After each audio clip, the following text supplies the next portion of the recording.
चलिए जानते हैं हरियाणा की 25 बड़ी खबरों को सिर्फ 10 मिनट में। लेकिन उससे पहले वीडियो को लाइक और चैनल को सब्सक्राइब जरूर करें। 60 साल का फर्जी सीबीआई इंस्पेक्टर गिरफ्तार। हरियाणा के सोनीपत में पुलिस ने एक फर्जी सीबीआई इंस्पेक्टर को गिरफ्तार कर बड़ा खुलासा किया है। आरोपी की उम्र करीब 60 साल है, जिसने महज 3 दिन पहले ही पुलिस की वर्दी खरीदी थी और खुद को सीबीआई इंस्पेक्टर बताकर लोगों पर रौब झाड़ रहा था। ग्रामीणों को शक होने पर पुलिस को सूचना दी गई। सीआईए सेक्टर 3 और सदर थाना पुलिस ने संयुक्त कार्यवाही करते हुए झज्जर निवासी रणधीर सिंह को गिरफ्तार कर लिया। जाँच में पता चला कि आरोपी पहले पुलिस विभाग में तैनात था, लेकिन भ्रष्टाचार के मामले में जेल जाने के बाद उसे नौकरी से बर्खास्त कर दिया गया था। पुलिस ने मामला दर्ज कर आगे की जांच शुरू कर दी है। फरीदाबाद के सलून में 2 युवकों को रॉड और डंडों से पीटा। फरीदाबाद के बीपीटीपी थाना क्षेत्र में एक सलून के भीतर घुसकर करीब 6 युवकों ने 2 दोस्तों पर जानलेवा हमला कर दिया। हमलावरों ने लोहे की रॉड और डंडों से बेरहमी से पिटाई की, जिसकी पूरी घटना सलून में लगे सीसीटीवी कैमरे में कैद हो गई। घायल युवकों की पहचान गाँव बड़ोली निवासी नीतीश और कार्तिक के रूप में हुई है, जो बाल कटवाने सलून पहुंचे थे। बताया जा रहा है कि हमला कॉलेज के समय की पुरानी रंजिश के चलते किया गया। घटना के बाद सलून में अफरा तफरी मच गई। पुलिस ने सीसीटीवी फुटेज के आधार पर आरोपियों की तलाश शुरू कर दी है। भिवानी में लूट की झूठी सूचना पर दौड़ी पुलिस। भिवानी में लूट की झूठी सूचना देकर पुलिस को गुमराह करने का अजीब मामला सामने आया है। भिवानी कोर्ट में प्रैक्टिस करने वाले एक वकील ने खुद के साथ 35 तोले सोने की लूट की फर्जी कहानी रच दी। सूचना मिलते ही पुलिस में हड़कंप मच गया और रात भर छापेमारी चलती रही। हालांकि जब पुलिस ने सीसीटीवी फुटेज खंगाले और सख्ती से पूछताछ की तो सच्चाई सामने आ गई। फुटेज में वकील अकेला ही जाता दिखाई दिया और जिन बाइक सवारों पर लूट का आरोप लगाया गया वे कहीं नजर नहीं आए। पुलिस अब झूठी सूचना देने के मामले में आरोपी वकील के खिलाफ कार्रवाई कर रही है। नारनौल में सड़क पर घूमता दिखा तेंदुआ। हरियाणा के नारनौल में गांव के पास सड़क पर तेंदुआ दिखाई देने से ग्रामीणों में दहशत का माहौल बन गया। रात के समय खेतों के रास्ते घूम रहे तेंदुए का वीडियो एक कार सवार ने मोबाइल में रिकॉर्ड कर लिया। गाड़ी की लाइट पड़ते ही तेंदुआ तेजी से खेतों की ओर भागने लगा और हॉर्न की आवाज सुनते ही झाड़ियों में कूद गया। गाँव में तेंदुए की सूचना मिलते ही लोगों ने घरों के दरवाजे बंद कर लिए। ग्रामीणों का कहना है कि इससे पहले भी इलाके में तेंदुआ देखा जा चुका है। डर के चलते किसान अब समूह बनाकर खेतों में जा रहे हैं। पुलिस और वन विभाग को सूचना दे दी गई है। गुरुग्राम में टोल फीस मांगने पर फायरिंग। हरियाणा के गुरुग्राम में टोल बैरियर पर उस समय अफरा तफरी मच गई जब टोल फीस मांगने पर स्कॉर्पियो सवार युवक ने फायरिंग कर दी। आरोप है कि युवक बिना टोल दिए बैरियर खुलवाना चाहता था। कर्मचारियों द्वारा टोल देने को कहने पर उसने गाड़ी से पिस्तौल निकालकर फायर कर दिया। जान बचाने के लिए टोल कर्मी इधर उधर छिप गए। इसके बाद आरोपी ने बूथ की ओर एक और फायर किया और बैरियर तोड़ते हुए मौके से फरार हो गया। घटना की सूचना मिलते ही पुलिस मौके पर पहुंची और कार्रवाई करते हुए 3 आरोपियों को गिरफ्तार कर लिया। पुलिस मामले की जाँच कर रही है। हरियाणा रोडवेज में किलोमीटर स्कीम की बसों पर सख्ती। हरियाणा रोडवेज की किलोमीटर स्कीम के तहत चल रही प्राइवेट बसों में लगातार हो रहे हादसों को लेकर सरकार अब सख्त कदम उठाने की तैयारी में है। कैबिनेट मंत्री अनिल विज ने साफ किया है कि आगे से इन बसों के ड्राइवरों की भर्ती से पहले कड़ा टेस्ट अनिवार्य किया जाएगा। मंत्री ने कहा कि बिना योग्यता और अनुभव के किसी भी ड्राइवर को ड्यूटी पर नहीं लगाया जाएगा। किलोमीटर स्कीम की बसों में लापरवाही और अनुभवहीन ड्राइवरों को लेकर लगातार सवाल उठ रहे थे। ऐसे में सरकार का ये फैसला यात्रियों की सुरक्षा के लिहाज से अहम माना जा रहा है। सिरसा में सैलून संचालक पर तेजधार हथियार से हमला। सिरसा में सैलून संचालक पर तेजधार हथियारों से हमला करने का सनसनीखेज मामला सामने आया है। आरोप है कि हमलावर कार में सवार होकर आए और आते ही सैलून में घुसकर संचालक को पीटना शुरू कर दिया। हमले में सैलून संचालक को गंभीर चोटें आई हैं। पूरी घटना पास लगे सीसीटीवी कैमरे में कैद हो गई है, जिसमें हमलावरों के हाथों में हथियार साफ नजर आ रहे हैं। बताया जा रहा है कि कुछ दिन पहले सैलून संचालक के बेटे का झगड़ा हुआ था। उसी रंजिश में इस वारदात को अंजाम दिया गया। पुलिस फुटेज के आधार पर आरोपियों की तलाश में जुटी है।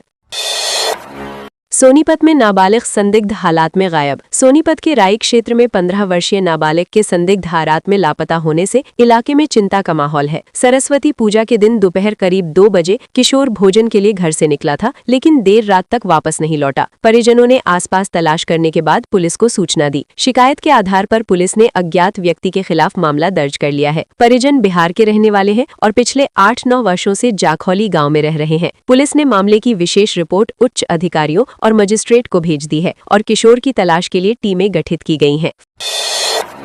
फतेहाबाद में सीएम कार्यक्रम में भीड़ जुटाने पर जोर। फतेहाबाद जिले के गांव पीली मंदोरी में 2 फरवरी को होने वाले मुख्यमंत्री नायब सैनी के कार्यक्रम को सफल बनाने के लिए बीजेपी संगठन पूरी तरह सक्रिय हो गया है। कार्यक्रम में अधिक से अधिक भीड़ जुटाने के लिए न सिर्फ फतेहाबाद बल्कि आसपास के जिलों के नेता भी जनसंपर्क में जुटे हैं। पूर्व विधायक दुड़ाराम जहां फतेहाबाद क्षेत्र में लोगों को आमंत्रित कर रहे हैं, वहीं हिसार के आदमपुर और नलवा क्षेत्र के नेता भी सक्रिय हैं। दरअसल इस दिन प्रसिद्ध शास्त्रीय गायक पद्म विभूषण पंडित जसराज की राज्य स्तरीय जयंती उनके पैतृक गांव में मनाई जाएगी, जिसमें मुख्यमंत्री मुख्य अतिथि के रूप में शामिल होंगे।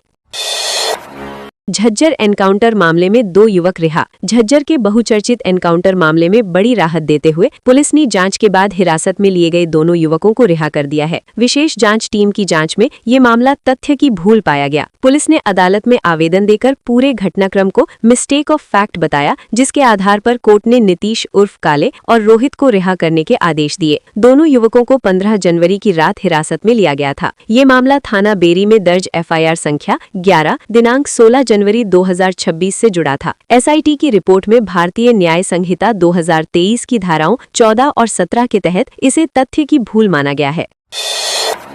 सिरसा में मंत्री विज ने 2 अधिकारी किए सस्पेंड। हरियाणा सरकार के कैबिनेट मंत्री अनिल विज ने सिरसा जिले की ग्रीवेंस मीटिंग के दौरान बड़ा एक्शन लेते हुए पेड़ कटाई मामले में 2 अधिकारियों को सस्पेंड करने के आदेश दिए। मामला डबवाली क्षेत्र के गांव कालुआना का है, जहां जलघर में पेड़ काटे जाने के आरोप लगे थे। मंत्री विज ने झूठा एफिडेविट देने पर अजय नामक व्यक्ति के खिलाफ कानूनी कार्रवाई के भी निर्देश दिए। उन्होंने साफ कहा कि अब पुलिस जाँच करेगी कि पेड़ किसके आदेश पर काटे गए। जन स्वास्थ्य विभाग के JE दीपक और गांव के सरपंच पर भी आरोप लगे हैं। शिकायतकर्ता ने कार्रवाई से संतुष्टि व्यक्त करते हुए मंत्री का आभार व्यक्त किया।